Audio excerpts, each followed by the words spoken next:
స్వామీజీలపై భూమన కరుణాకర్ రెడ్డి చేసిన వ్యాఖ్యలను టీటీడీ పాలక మండలి సభ్యులు భానుప్రకాష్ రెడ్డి తీవ్రంగా ఖండిస్తూ ఆయన వెంటనే బహిరంగ క్షమాపణ చెప్పాలని డిమాండ్ చేశారు.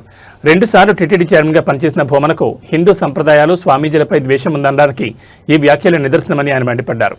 గత ప్రభుత్వ హయాంలో దేవాలయాలు విగ్రహాల ధ్వంసానికి పాల్పడి ఇప్పుడు తిరుమలను టార్గెట్ చేస్తూ అసత్య ప్రచారాలు చేయడం సరికాదని భానుప్రకాష్ రెడ్డి హెచ్చరించారు.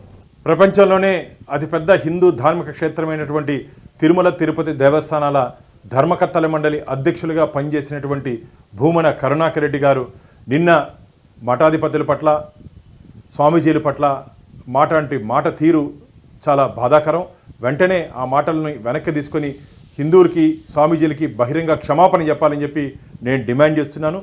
అయ్యా కరుణాకర్ రెడ్డి గారు, స్వామివారి చెంత 2 పర్యాయాలు అధ్యక్షులుగా 2 పర్యాయాలు ధర్మకర్తల మండలి సభ్యులుగా పనిచేసినట్టు మీరు హిందూ సాంప్రదాయాల్ని గౌరవించాలి తప్ప ఇలా హిందూ సాంప్రదాయాల్ని గౌరవించి హిందూ సాంప్రదాయాల్ని అనుసరిస్తున్నటువంటి స్వామీజీల పట్ల మీరు ఇలా నీచంగా మాట్లాడడం చాలా బాధాకరమైన సంఘటన.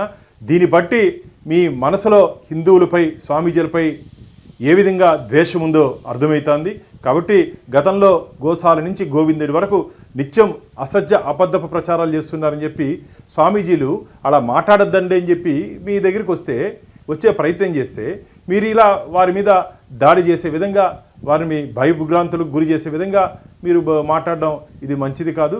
వెంటనే మీ మాటలు వెనక్కి తీసుకోవాలని చెప్పి నేను డిమాండ్ చేస్తున్నాను. కరుణాకర్ రెడ్డి గారు, మీరు భగవంతుడి మీద కానీ దేవస్థానాల మీద కానీ దేవుళ్ళ మీద కానీ మాట్లాడే నైతిక హక్కు మీరు కోల్పోయారు. 2019 నుంచి 2024 వరకు మీ ప్రభుత్వంలో మీ హయాంలో పూర్తిగా హిందూ దేవాలయాలపై దాడులు, హిందూ దేవతా విగ్రహాలు చెయ్యి ముక్కు నరికివేయడం జరిగింది, పవిత్ర రథాలు దగ్నమవ్వడం జరిగింది. ఇవన్నీ మీ హయాంలో చేసి ఈరోజు టార్గెట్ తిరుమలతో కరుణాకర్ రెడ్డి గారు పనిచేస్తున్నారు. ఇది మంచిది కాదు.